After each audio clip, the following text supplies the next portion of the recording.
Ada's hands were not shaking when she laid the screenshots on the table. That was the part that surprised even her. She had imagined this moment differently. She had imagined tears or screaming or her voice cracking somewhere in the middle of a sentence she couldn't finish.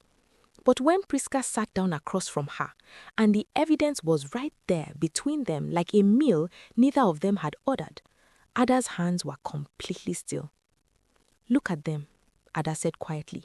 "Take your time." Prisca looked, and the color that drained from her face told Ada everything before a single word left Prisca's mouth. But we are not there yet. If you are new here, welcome. Subscribe before this story ends because we drop new stories every week and you do not want to miss what is coming. Now let us go back to the beginning. Ada Okonko met Prisca Eze the way you meet the people who will matter most in your life, by accident, in the middle of chaos, when you are not prepared. Unilag registration week. The queue had collapsed into a crowd, 300 students pressing toward a single desk, everyone holding forms and sweating through their clothes, and nobody was moving.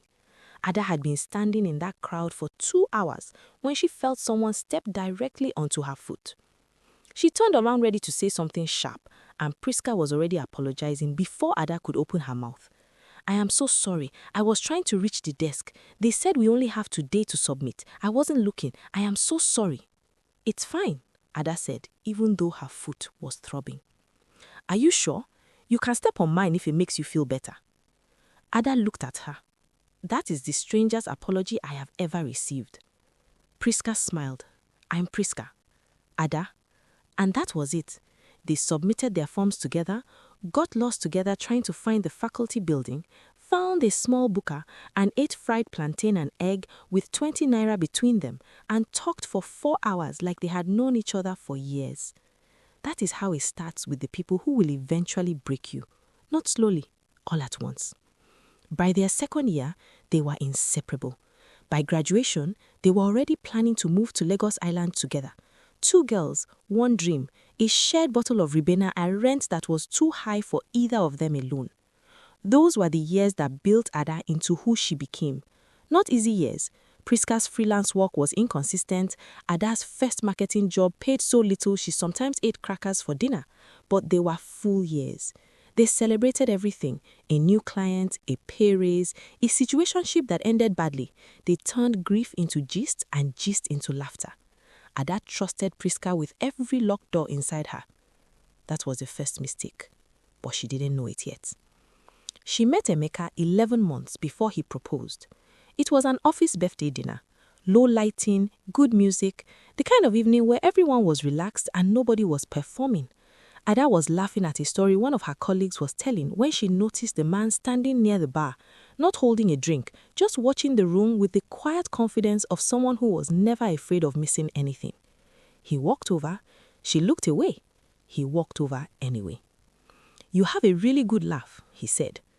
"That's the strangest thing to say to someone you haven't met." "My name is Emeka. Now we've met." She laughed again. He smiled like he had been waiting for exactly that. They talked for the rest of the evening. He was thoughtful, direct, and a little bit funny in the way that only confident men can afford to be. He called the next morning, not a text, a call, and Ada sat up in bed with her heart doing something embarrassing in her chest. 11 months. 11 months of Sunday mornings and quiet phone calls, and Emeka showing up to her office with food when she said she was working late. He was the kind of man who listened, not just waited for his turn to talk, but actually listened and remembered. On a Tuesday evening, he drove her to the 3rd Mainland Bridge at sunset. Just the 2 of them. No crowd, no announcement. He brought out the ring before she even understood what was happening. "Ada," he said, "I don't want to do any of this without you." She said yes before he finished the sentence. She called Prisca on the drive home, screaming into the phone. Prisca screamed back.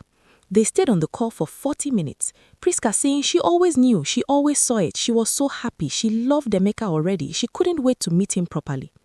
2 weeks later, Ada hosted a casual Sunday lunch to introduce them. Jollof rice, small chops, a bottle of wine, soft music from a Bluetooth speaker. Just the 3 of them. Easy, low pressure, intimate. Prisca arrived in a fitted burgundy dress and gold earrings that caught the light every time she moved. Ada looked at her and thought, that is strange. She filed it away without knowing why. Emeka was warm and easy with Prisca the way he was with everyone. Prisca was brighter than usual, louder laugh, more eye contact, touching her earring every few minutes. When Emeka stepped outside to take a call, Prisca leaned across the table, her voice low like a secret. Ada, he is really something, she said. I know, Ada said, smiling. You deserve him. Prisca held her gaze a second longer than she needed. Ada thought it was love. Later, she would understand it was envy dressed in a compliment. But at that table, with her jollof warm and her ring new on her finger, she just smiled and poured them both another glass of wine.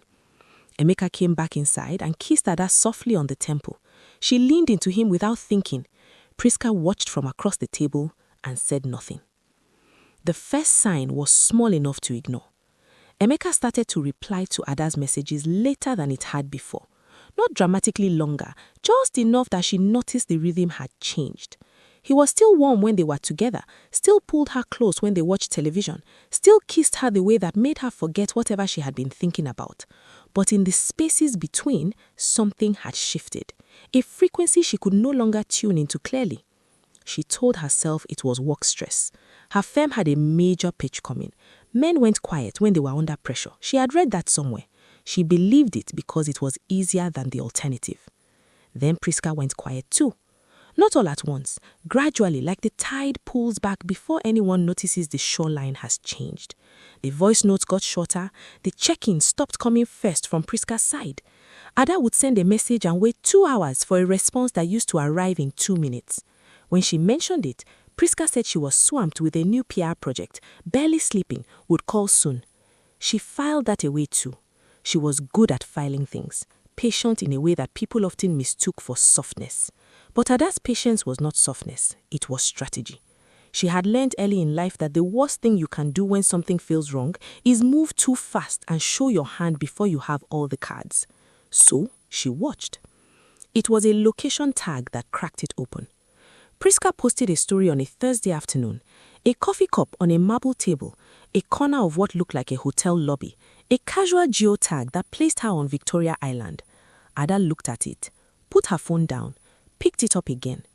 Emeka had told her that same Thursday that he had a client meeting on Victoria Island. He'd mentioned it the night before, casually, in the way people mention things they once heard but not remembered. She searched Prisca's tagged location, scrolled the posts, found nothing concrete. But the feeling that settled in her chest was the kind that does not leave just because you cannot prove it yet. It took her 3 more weeks. 3 weeks of watching without flinching. Screenshots. A comment Prisca liked on Emeka's page within seconds of him posting. The kind of speed that only happens when you are already on someone's profile. A Saturday, Emeka said he was with his brothers, then posted a background in a restaurant Ada recognized from a place Prisca had recommended to her months before, saying it was her favorite spot. When Ada finally had everything she needed, she called Prisca. Come over Sunday, I'll make rice. Of course, Prisca said. I've missed you. Ada said I've missed you too and kept her voice completely even. Sunday came. Ada did not make rice. She sat at her dining table with her phone and a printed sheet of paper and she waited. When Prisca walked in, she looked around the flat expecting food and music. What she found was Ada sitting very still with everything on the table between them. Sit down, Prisca. Prisca sat. She looked at the screenshots, she looked at the printed page, she looked at Ada's face, and then she looked down. The silence lasted long enough to be its own confession. How long? Ada said. It was not a question. Prisca's voice came out thin. Ada? How long, Prisca? 4 months. A whisper. 4 months. Ada absorbed that number.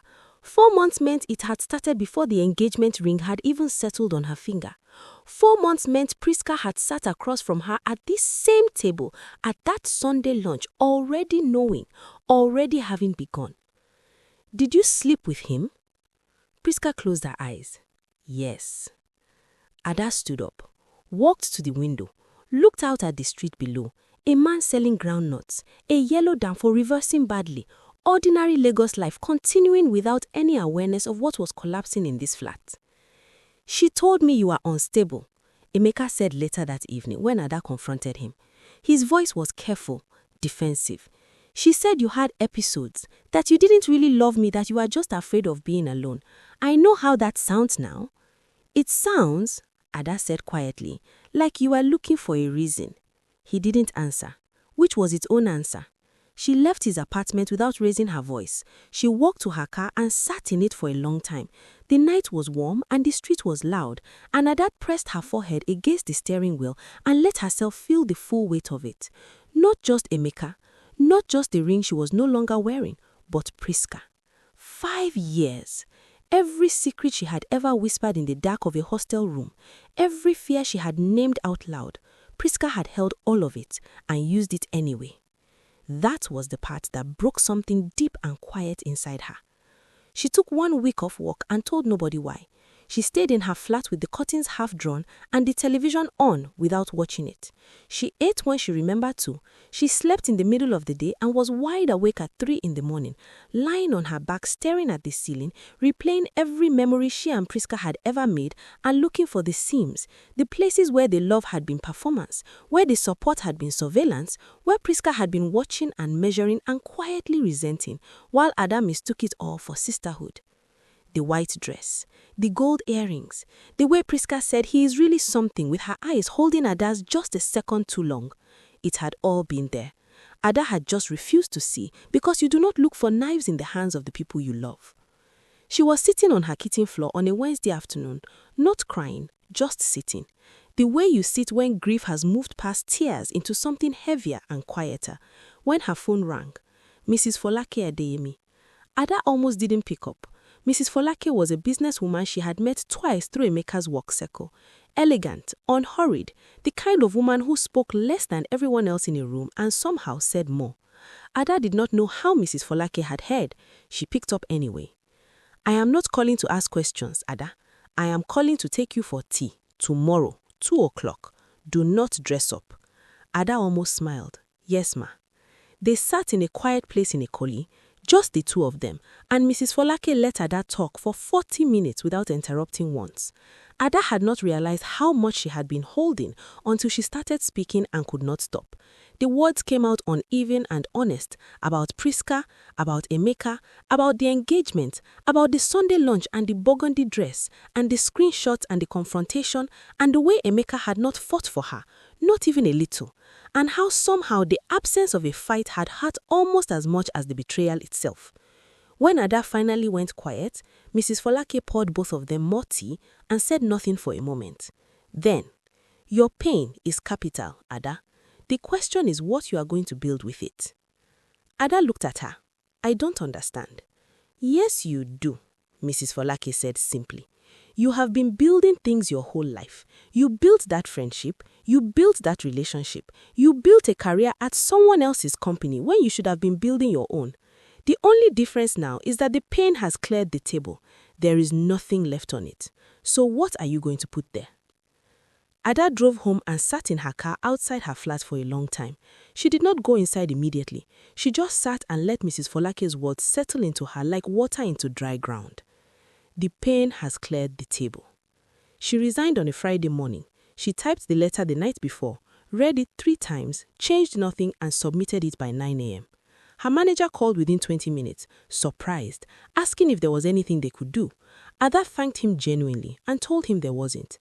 She cleaned out her desk by noon and walked out of that building in the flat midday heat of Lagos and exhaled so deeply she felt it in her knees. She had wanted to start her own agency for 2 years. She had been waiting for the right moment, waiting for more savings, more confidence, the right sign. She understood now that she had been waiting for permission she was never going to be given. The right moment was always the one where she had nothing left to protect. She registered Luminary Creatives the following week, a digital branding and marketing agency. Her dining table became her desk, her laptop became her office. She reached out to 3 clients she had worked with personally over the years, people who had told her quietly more than once that they wished they could work with her directly. 2 of them responded within 24 hours.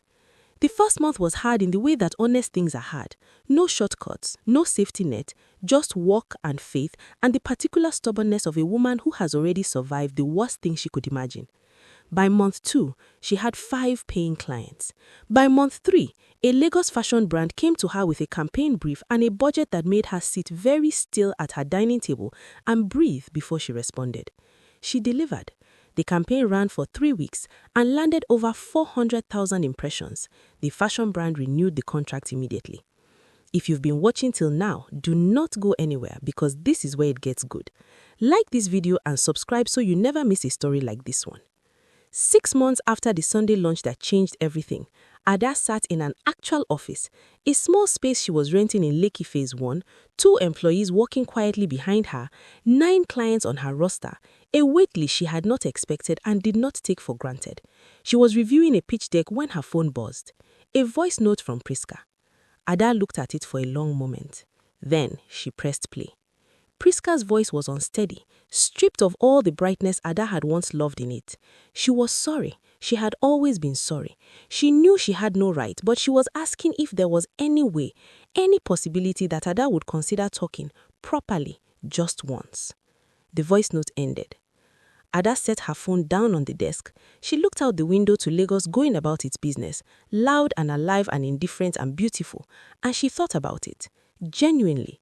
She held the door open in her mind and looked through it and saw Prisca on the other side and asked herself honestly if she wanted to walk towards that.